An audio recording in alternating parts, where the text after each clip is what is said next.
Então, sabe, a gente frequentemente vê que quando a ciência tenta explicar a nossa capacidade de focar muito em um problema ou lembrar de algo da infância, existe uma tendência quase automática de reduzir tudo, tipo, a biologia pura.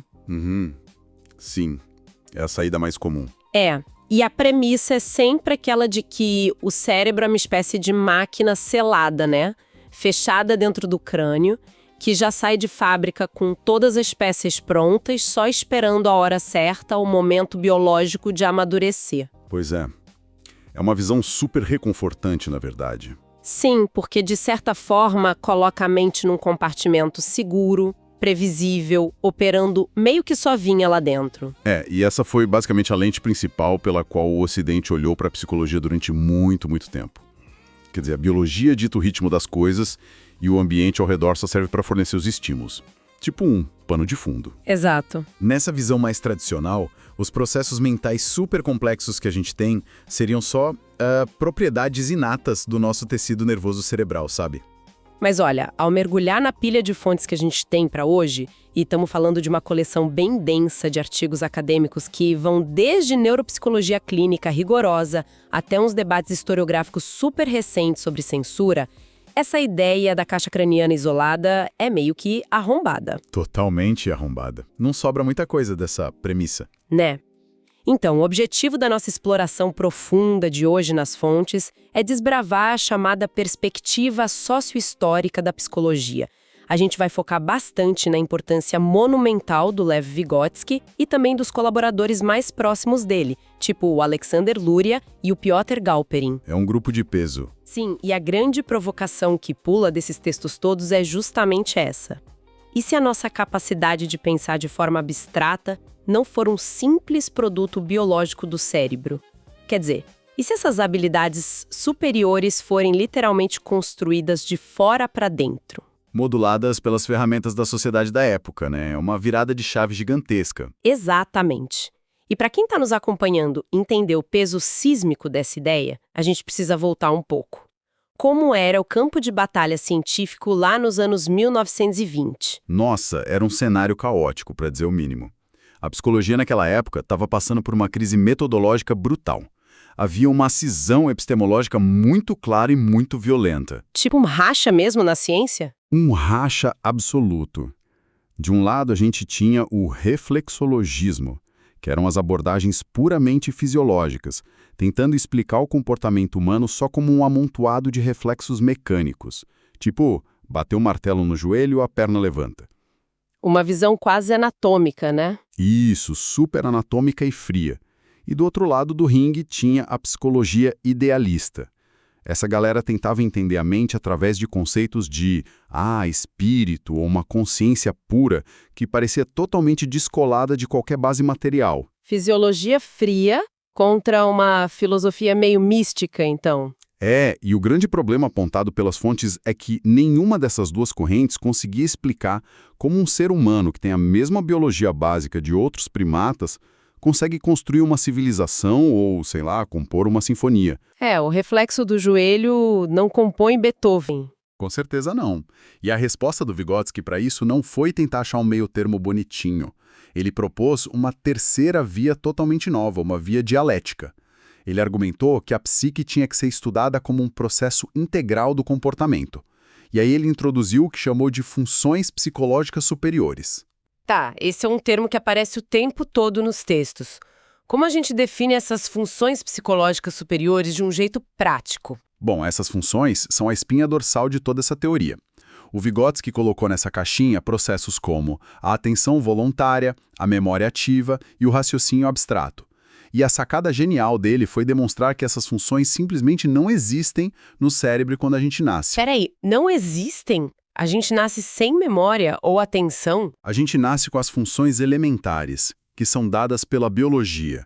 Tipo o reflexo de se assustar com um barulho alto ou uma memória puramente associativa básica. Mas a capacidade de direcionar voluntariamente a sua atenção para ler um livro chato, por exemplo, isso não é inato. Entendi. Isso surge da história social da pessoa e, principalmente, do uso de ferramentas de comunicação. Sabe, lendo isso, me veio uma analogia.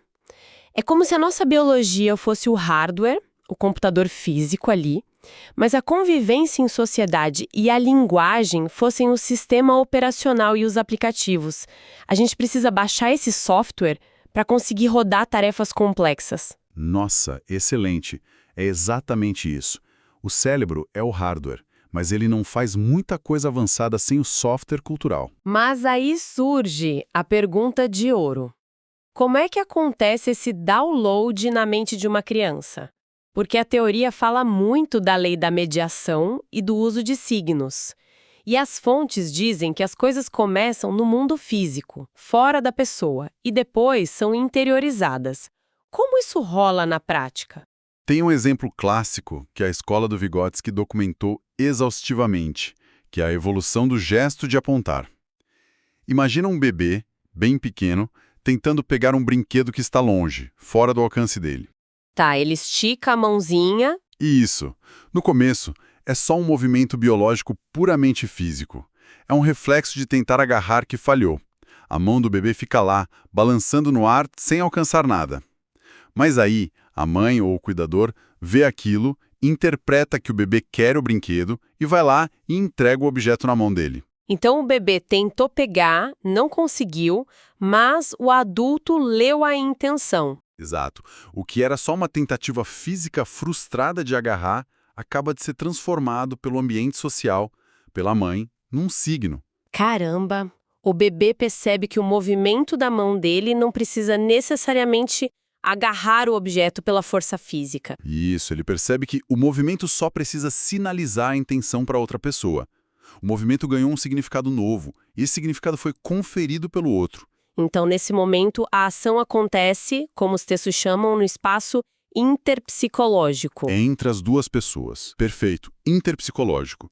Mas aí vem o segundo passo. A criança começa a usar esse gesto não mais por acidente, mas de propósito, para se comunicar. Essa operação que estava do lado de fora meio que cresceu para dentro dela. Virou intrapsicológico. Isso. E a linguagem falada é a evolução máxima disso. A palavra entra no lugar do gesto. A criança aprende a falar com os outros, depois ela começa a falar em voz alta sozinha. Sabe quando criança brinca narrando o que está fazendo? Sim, eu vejo muito isso. Elas ficam conversando com os próprios brinquedos para guiar a brincadeira. Exato. Essa fala serve para organizar a ação. E com o tempo, essa fala desaparece, não é mais falada em voz alta, e se transforma no nosso pensamento verbal interno. Nossa, isso inverte totalmente a lógica com a qual a gente está acostumada. Quer dizer, o pensamento não é algo que brota magicamente dentro da mente para depois a gente traduzir em palavras e jogar para o mundo. Não mesmo? É o contrário. O pensamento é a internalização de uma fala social que aconteceu antes. E é por isso que os autores dos artigos chamam essa abordagem de psicologia dos cumes, né? Esse termo é muito bom. A psicologia dos cumes contrasta muito com o que se fazia na época. A psicanálise clássica, por exemplo, mergulhava lá nas profundezas, procurando traumas ocultos, instintos reprimidos do passado. Uhum. Já o behaviorismo ficava ali patinando na superfície, só olhando o comportamento presente. Mas a perspectiva sócio-histórica do Vygotsky olha lá para o topo, para o cume, para o que o ser humano pode vir a ser no futuro, se ele for impulsionado pelas ferramentas da cultura. Quer dizer, o ser humano não é só refém daquela base biológica ou de um instinto animal. Ele é um projeto em aberto. Sim, a cultura não é só um verniz por cima da biologia. Ela é a própria força que esculpe e forma a mente humana. Olha, tem um elefante metodológico na sala aqui que a gente precisa abordar. As fontes deixam muito claro que o Vygotsky não tirou essa visão histórica do nada. Isso foi super ancorado na filosofia do marxismo. E para quem está ouvindo a gente, acho importante abrir um parêntese. Sem dúvida, um parente essencial. Nós aqui estamos reportando o que está nas fontes, tá? Estamos analisando a aplicação teórica do materialismo dialético na ciência soviética lá dos anos 20 e 30. Nossa análise aqui é completamente neutra e imparcial. A gente só quer entender como esse método operava dentro da teoria psicológica, sem qualquer juízo de valor político ou endosso. E essa distinção é muito apontada pelos próprios autores dos textos. O próprio Vygotsky era duríssimo com alguns colegas dele da época. Tinha gente que tentava fazer uma tal de psicologia marxista só jogando umas citações soltas do Karl Marx no meio de um artigo sobre anatomia. Como se fosse colar um adesivo para agradar o governo. Literalmente isso. E para ele, isso não era ciência, era só dogmatismo barato. O que ele queria de verdade era pegar o rigor do método analítico da dialética. As fontes até comentam que ele queria criar o equivalente ao livro O Capital, só que para a psicologia. E é aí que entra aquele jargão, ascensão do abstrato para o concreto, que soa como um aita malabarismo filosófico, sendo bem sincera. Na prática de um laboratório ou de uma clínica lidando com crianças, o que isso significa? Qual seria a equivalente da mercadoria do Marx, só que traduzida para a mente humana? É uma ótima pergunta. O método de ascensão do abstrato para o concreto diz que, se você quer entender um sistema super complexo, você não pode desmontar ele em partes tão minúsculas que elas percam as propriedades do todo. Tá, me dá um exemplo prático. Pensa na água. Se você quiser entender a água e separar ela em hidrogênio de um lado e oxigênio do outro, você vai ficar confuso, porque o hidrogênio é inflamável e o oxigênio alimenta o fogo. E a água apaga o fogo. Exatamente. Se você desmontar demais, você perde a essência. Você tem que encontrar a célula fundamental que ainda guarde todas as propriedades básicas do sistema inteiro. O Vygotsky achava que a psicologia desmontava a mente nas engrenagens erradas. Separava emoção de um lado, razão do outro, biologia de um lado. Isso, isolava tudo. Então ele foi procurar a célula básica ou equivalente psicológico que unisse ao mesmo tempo pensamento e linguagem. E ele encontrou isso no significado da palavra. O significado da palavra. Porque o significado carrega tanto o som social que a gente fala, quanto o conceito intelectual interno que a gente pensa.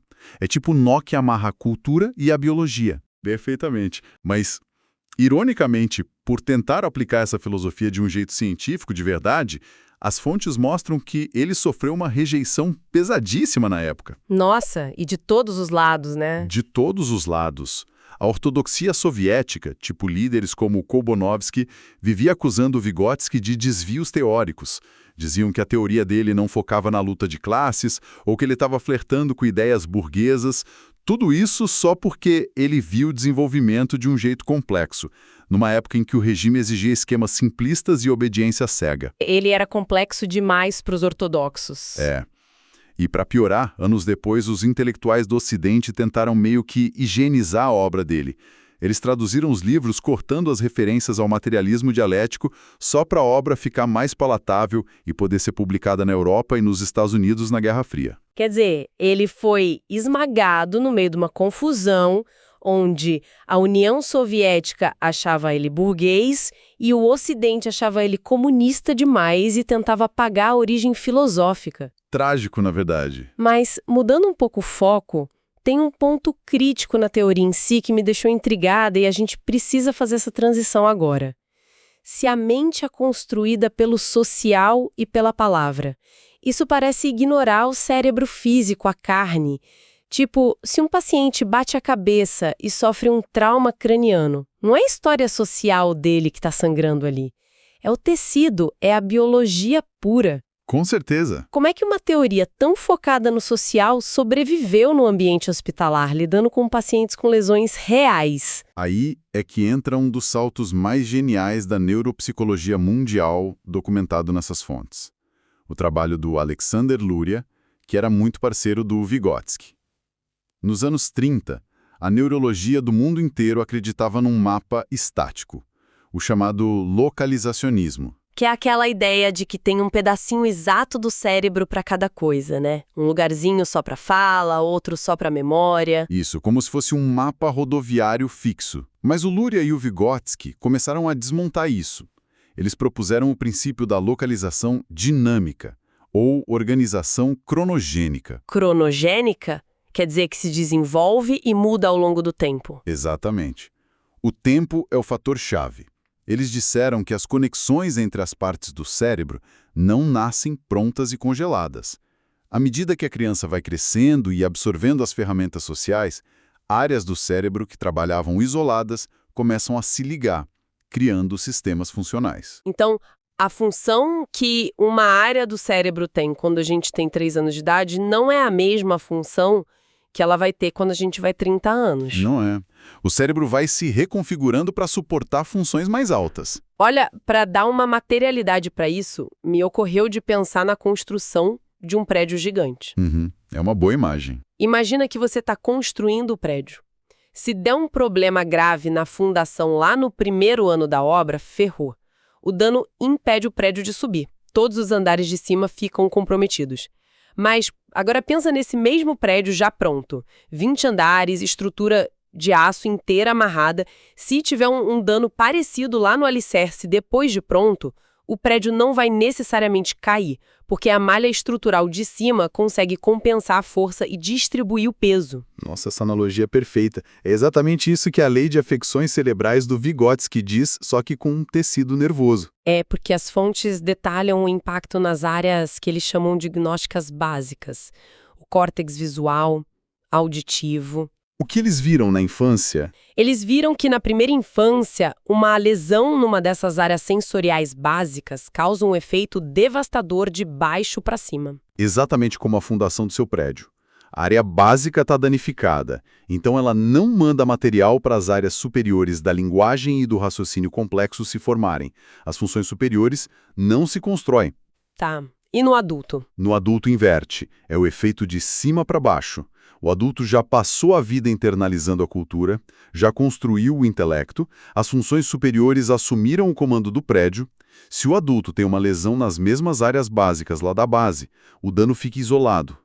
O raciocínio profundo e a personalidade dele não desabam, porque a superestrutura compensa a falha de baixo. Tem um caso clínico nas fontes que ilustra isso perfeitamente, o caso do efeito de baixo para cima. O Lurie atendeu um garotinho que tinha sido diagnosticado com um quadro de retardo mental severo, né? Sim, um caso clássico e muito triste, na verdade. O garoto não conseguia formular frases que fizessem sentido, não conseguia decorar coisas complexas, tinha um comportamento totalmente caótico. E usando essa lente histórico-cultural, o Luria foi investigar e descobriu que o problema biológico não estava nos lobos frontais. O garoto não tinha um retardo inato da inteligência, ele só tinha um problema crônico na visão. É inacreditável. O dano original era primário, puramente sensorial. Ele não enxergava direito. Mas como a informação visual que ele recebia era bagunçada, a cascata de problemas foi brutal. Claro, ele não conseguiu usar a visão para absorver a linguagem e o meio social. Isso. A falha sensorial barrou a entrada dos signos culturais na mente dele. E como os signos não entravam, a construção do intelecto superior travou. Então, o atraso mental dele não era porque ele nasceu sem capacidade de pensar, mas porque a ferramenta de acesso ao mundo estava quebrada. O cérebro é muito dependente dessa hierarquia de tempo e interação social. É fascinante. Mas aí, considerando quão brilhante e incisiva era essa abordagem clínica deles, tem um vácuo brutal na história que a gente precisa mencionar. Se eles estavam revolucionando a neurologia desse jeito, por que diabos essa teoria sumiu da psicologia mundial por décadas? A história que sempre contaram pra gente no Ocidente é que o Vygotsky virou um dissidente e foi banido e censurado pelo Stalin. Pois é, a famosa lenda do banimento de 20 anos. Mas a historiografia moderna, com autores maravilhosos citados nas fontes, como Anton Yasnitsky e a Jennifer Fraser, chamam essa história toda de uma revolução revisionista. Eles foram lá fuçar nos arquivos soviéticos e desmentiram esse tal mito do banimento. Sério? Mas e aquele culto ao Vygotsky no Ocidente? Sim, figuras de peso como Jerome Brunner ajudaram a popularizar no Ocidente a imagem do Vygotsky como um mártir anticomunista solitário.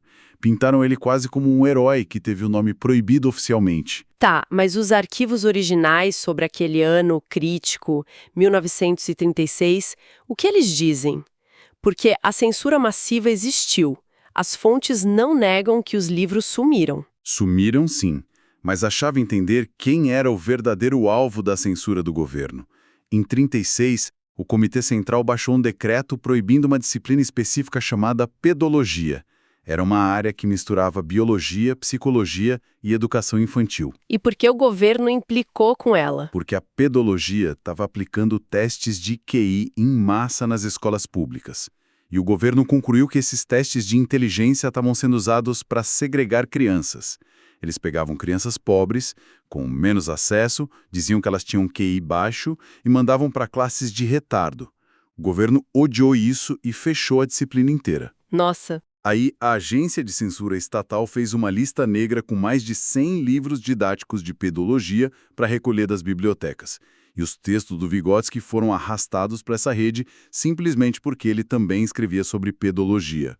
Foi um dano colateral burocrático, não uma perseguição individual do Stalin contra o Vygotsky. peraí, então o revisionismo diz que não teve um decreto expulsem Vygotsky, foi só uma limpeza administrativa contra testes psicométricos. E o próprio Vygotsky já estava morto, né? Sim, ele tinha morrido em 34, de tuberculose, aliás, não em um campo de trabalho forçado, e foi enterrado num cemitério de honra da academia em Moscou. Isso muda tudo. Mas, lendo os textos, eu percebi que essa galera revisionista às vezes vai longe demais. Porque a pesquisadora Tatiana Akutina faz um contraponto bem feroz a eles, né?